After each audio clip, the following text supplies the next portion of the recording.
And we're live. How's it going? This is Jose Trujillo, world's greatest living artist, coming to you from my art studio. I wanted to show you an awesome painting here by none other than Degas. This is The Singer with the Glove by, again, Degas. This was painted in 1878. One hell of a painting. I love this painting. I love everything Degas. Except his shitty politics, but other than that, I love Degas. Degas was an awesome guy. Everything that he was doing in painting was very revolutionary.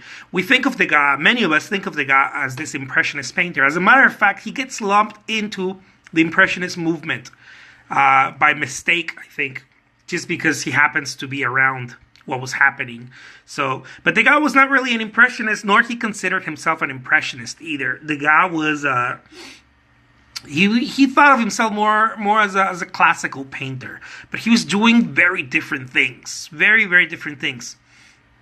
And this painting, clearly, again, he brings us right in the moment, in the awkward moments. If I can sum up Degas was awkward moment. Is that how you pronounce it? Awkward. Yeah, awkward moment painter. He painted those shitty moments, right? Look at her face. She has a lazy eye right here. Excuse my nails again. They're super long and dirty. I've been painting today. She has a lazy eye right here. And then this eyebrow is raising, as she, of course, is, singing a high note, probably. And it's sort of an awkward little moment. This is not normal in painting in 1878. Artists do that today, and people are like, "Oh, that's awesome!" But this was a very revolutionary way of capturing the moment. In other words, Degas was almost the guy who was carrying around the cell phone, or some years ago the Polaroid camera. He was the guy carrying around the cell phone and just doing. Taking photos of very awkward moments, of moments where the stars were not shining, right? He does that in the ballerinas. The ballerinas are tying their shoes. They're making sure that their dresses look nice. The tutus, right? The horse racing was the same thing. People were not really ready. They were tending the horses. They were making sure that the horses were the jockeys were trying to settle themselves in the saddles. And it was very awkward moments. They were not glorious moments, in other words. And I think that this is an interesting thing that we see about awesome artists, very kick-ass artists. They do that throughout history. Degas was definitely doing that. It's a very cool thing to do because I'm going to explain to you guys a little bit of what I think. Okay, I'm not an academic. In no way in hell am I an academic. I think you can clearly hear that. I am a painter, but I love artwork, and I like to see artwork for different things other than just their historical value or social value or whatever was going on. I like to see artwork the way you and I, the way everybody likes to see artwork, just looking at it, enjoying it, and seeing what we get out of it without necessarily having all the literature, all the information, all the biography and whatever behind it. So when I see Degas' work, any of Degas' work, especially this one, Degas brings to us a moment that it's sour, a little bit awkward, a little bit different. It's almost a preparation. And I think that the guy's a bit of an esoteric. I think I've said this before. As a matter of fact, I have said this before. The guy's a bit of when it comes to artwork, he's a bit of esoteric. He expressed in one of his quotes, only when the artist doesn't know what he or she is doing, is that he or she is actually creating artwork. He's talking about no thinking. He's very zen when it comes to artwork. His politics are kind of shitty anyways, but when it comes to artwork, I think he's got it down. I think that he's doing what Caravaggio was doing, and many other good artists. He's bringing forward what we consider not ready, what we consider unfinished, what we consider.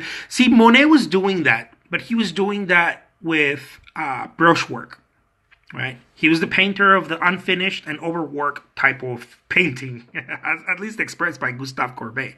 Those of you art nerds know who I'm talking about. But Monet was doing that with the technique itself. Degas was doing this with the theme, the composition.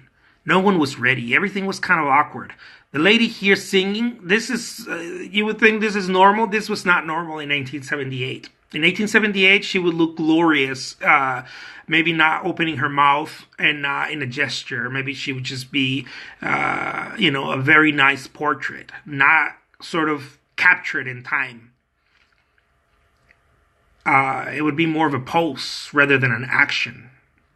She's doing an action here, and it's clearly not something, I would like to have as a portrait, right? When I'm talking, when people, when your, I don't know, phone or computer freezes and you're watching a YouTube video or whatever, and someone's mouth is all weird and the nose and everything.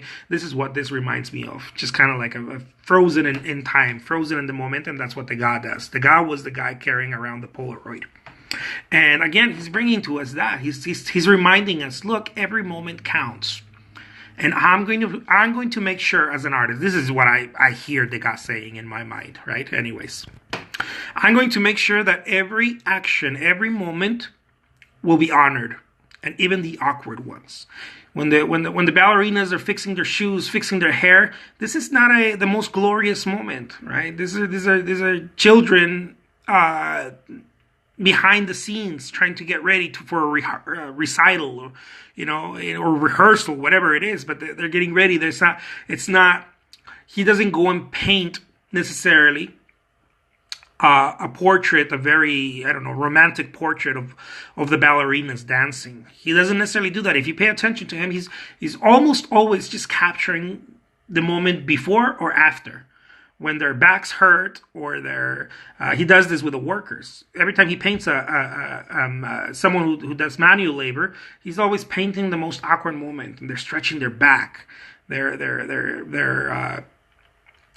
grabbing their arm, right, because it hurts from a long day at work, and He reminds me of Caravaggio. A lot of artists remind me of Caravaggio. I think Caravaggio was a man. He was a bad dude.